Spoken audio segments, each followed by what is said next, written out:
Alright guys, how's it going? Welcome to my VR to the fantastic Monkeyspaz5000. If you haven't already seen James's video, link in the description as per usual, but he basically asked the question, how much are you willing to spend on a video game?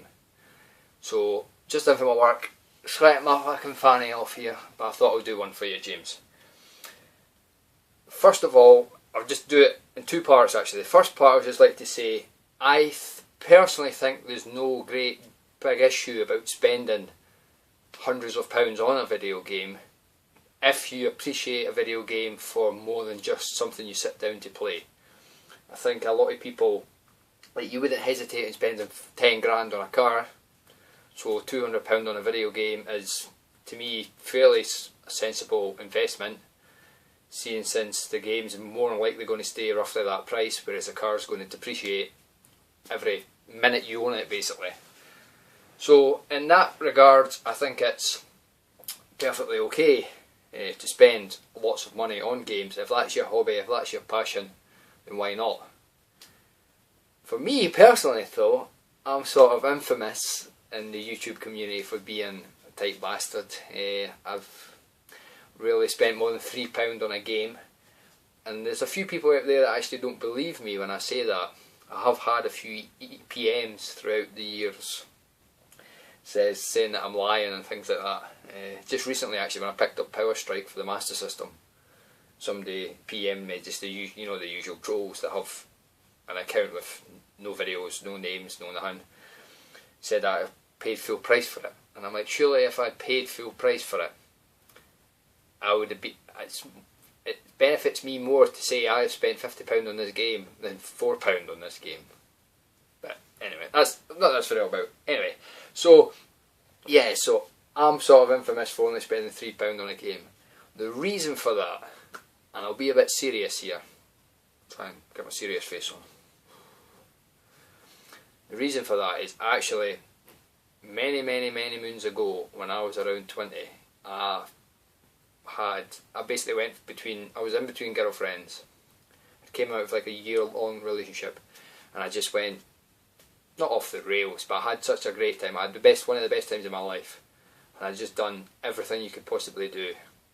I drank a lot. I went out 5-6 times a week, and I basically got myself into a lot of debt. I basically spent money like I was going out of fashion. So in about a year and a bit, I'd accumulated £14,000 worth of debt, which is a serious amount of money. And at the time, it was no big deal. I just kind of laughed it off. But unfortunately, I got myself in a bit of a mess. So thankfully, I kind of met my current missus, my wife to be, met her, and she sort of straightened me out and things like that. And over the years, I slowly chipped away at that and paid it off. After, I think, 40 years of hard saving, I paid that off. So I have always, since then, I have always been particular about my money. It's not that I can't afford to spend money. I mean, I have a decent job now. My missus has a great job. Just not that it's relevant, but we can basically pay all our monthly outgoings on 1 week's wage from me. So we basically have like 7 weeks wages that's extra cash that we don't really need. So we are really fortunate that way. I know I'm really fortunate that way. I don't have any kids. I have a tiny mortgage. The reason I have a tiny mortgage is because I went through all that pish when I was 20, borrowing money and things like that. So yeah, that sort of it's benefited me in the long run. So that I took that attitude towards my games. It's very easy to get carried away with a hobby. It doesn't matter if it's not just games, if it's buying cars. I mean, I spent loads of money doing up my car when I was young. I spent £400 on 2 litres of paint when I was young. Just because it was Lamborghini orange from the Lamborghini factory. £400. What was I thinking? Anyway, so I was conscious on, I was only going to, this was a hobby for me.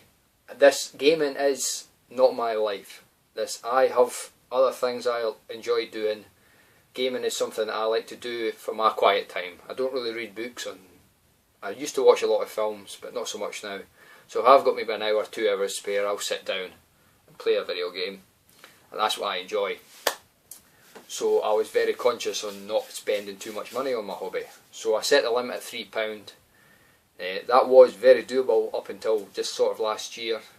Just to give you a rough idea, I've got almost 1500 games and I have an eBay feedback score of 300. So it shows you how much I've really spent on eBay. Most of my pickups have been out in the wild. So car boots, charity shops, whatnot, £1, £2 sort of your going rate. But nowadays with eBay, £3 postage. So I am going to have to sort of readjust my thinking.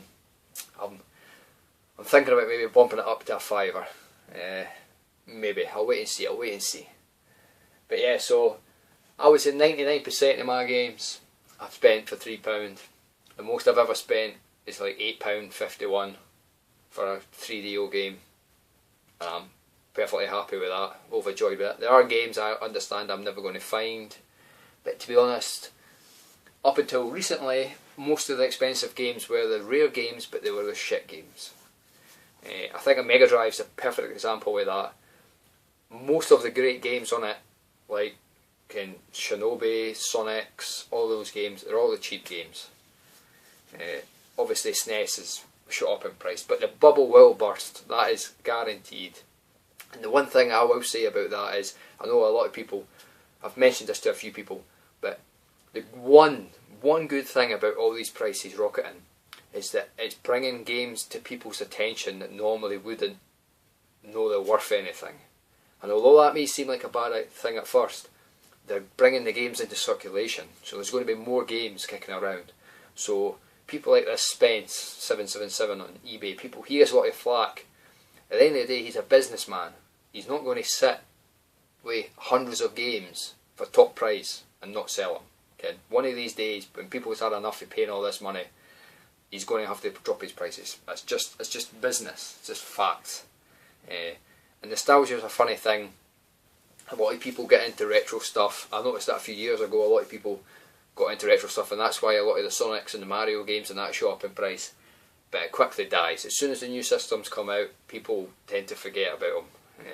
You're either a retro gamer for life or not at all. And that's just another thing I'll quickly touch on. Retro Dave, I really enjoyed Retro Dave's video. He talked about nostalgia. For me, it's never been about nostalgia. My two systems for nostalgia would probably be the Master System, because it was the first system I owned on my own. I always shared stuff with my brother before that. And the Dreamcast was the first system I bought completely with my own money. Normally I got stuff at Christmases, birthdays and that, but I was working part-time at the time, and bought the Dreamcast. Every game I bought from a Dreamcast I bought with my own cash. But saying that, I wouldn't spend £40 or £50 on a Dreamcast game just because it's shit, because it's a rare game for the Dreamcast. I would rather have a good game for another system. So it's never been about nostalgia for me. The reason I play retro games is because I enjoy them. I actually genuinely believe they're better games. Give me a Master System game over a 360 game any day of the week. And that's why I buy retro games. So, but I'm sorry, fucking rambling on here. So there you go, there's my VR. My limit is £3, possibly £5 in the future. It depends how much I get for my kidneys and things like that. So, yeah. Being a bit serious this video. I'm going to go have a beer. So there you go. Thanks for the question, James. Thanks for watching this video. Take it easy and I'll see you soon.